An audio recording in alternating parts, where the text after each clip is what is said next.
amin ng damdamin na ngayon'y wala ka na sa aking piling.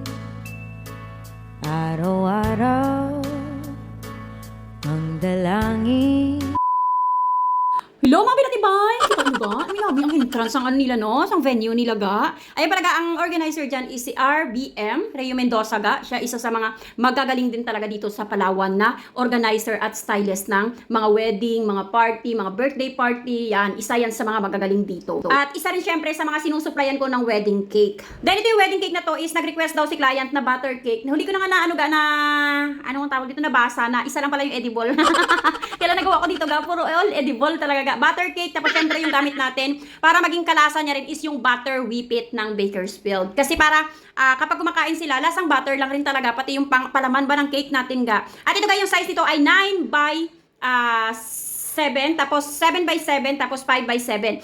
Kung napapansin nyo, medyo maliit lang siya sa ano, pero yun talaga yun yung size niya at mabigat siya talaga ga. As in, pagbuhatin nyo ga, kay moist cake man yan siya na butter cake. At napansin ko ga, marami naman tayong langga na, aywan ko, mga bago siguro ulit sa pagbe-bake is may nakikita akong nasisira sila how to stock ng ating mga ganitong mga malalaki ng cake, no? Mga 3-ter, 2-ter, may nasisiraan sila. Ilan ay nakita ko kanina mga kalangga natin na nag-post na, parang 3 na sila na nakita ko na nawasak yung mga cakes nila. Sa pag-assemble lang ga, kung gusto niyo naman na parang gagayahin ako. Ganito yun ga, magandang stocking tooth ga ng cake ga. Hindi pa ako masyadong nasiraan ng ganito ga. Bilang, siguro bilang na bilang. Pero siguro kapag masisira yon, malambot yung cake. Ganun lang yung nangyayari sa akin. Pero ito ga, yung symbol na to, yung stocking na ganitong stocking ng cake is napakaganda ga at napakatibay. Pero gumamit kayo ga ng mga dawil ga. Huwag kayo muna.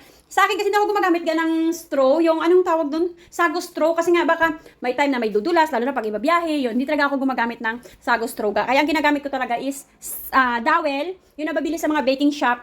Search nyo rin sa Shopee, search nyo lang dowel for cake, lalabas na yan ga. Marami yan siyang iba-ibang size, napakagandang gamitin. At alam nyo talaga na safe yung inyong mga cakes. Sa pagkagawa ng cake ga, kailangan i-make sure nyo na maganda yung pagkakastocking kasi para maganda rin yung pagdating doon sa venue is maganda yung cake ninyo at hindi kayo napapahiya sa mga customer ninyo. Diba? Kung nasira man sana, alam nyo rin kung paano siya ayusin para hindi rin tayo makasira ng party. At hindi rin madala, syempre, yung mga customer natin na umorder ulit sa atin, lalo na sa mga home baker. Kasi minsan, yung mga customer talaga, kapag halimbawa, nasiraan yung isang home baker, umorder sila, first time lang umorder sa isang home baker, tapos, nasira nga yung cake na dadamay-damayin na yan ga, damay-damay na yan ga, parang mga home baker, ay, di ako nagpagawa, home baker lang yan siya, ganyan yan. Yung iba kasi ganun parang inaano nila yung mga home baker lang yan, di yan talaga ganun talaga magawa ng cake, dun tayo umorder sa mga ganito talaga, ganon. Kaya sa lahat ng home baker na gustong mag-start ng business, please ga, make sure na kapag tumanggap kayo ng order nyo is, kayang-kaya nyong i-cater, kayang-kaya nyong gawin yung mga wedding cake. Kapag gawa mo na kayo ng mga 1-ter na wedding cake, pag hindi nasira, start na kayo ng 2-ter. Pag hindi pa rin nasira yung 2-ter ninyo, gumawa na kayo ng mga 3-ter. Bago kapag malakas na yung loob ninyo at alam nyong kayang-kaya nyo na gumawa na kayo ng 4-ter, 5-ter, yan, mga ganyan ga. Huwag nyong biglain yung sarili ninyo na alam nyong kahit hindi nyo pa kaya is gagawin nyo na agad, okay? Kasi para hindi rin naman tayo masira sa mga customer natin at mga future customer natin. Syempre, pag nasira yan yung cake, sasabihin na dun, ay, ang cake ko, nasira yung wedding namin, wala kaming cake cutting, yung cake cutting namin sira. O, diba?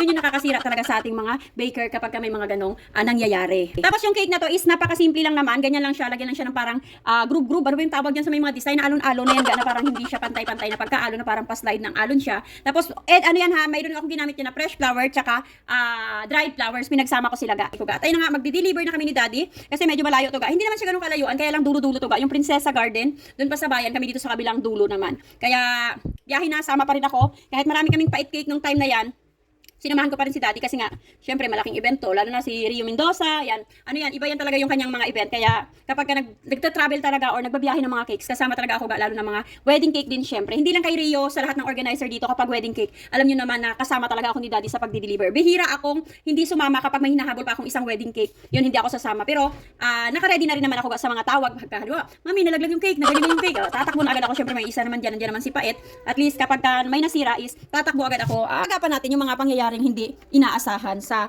pagdi-deliver ng mga cakes. At ito na nga yung venue nila. Tingnan nyo naman kung gaano kabongga.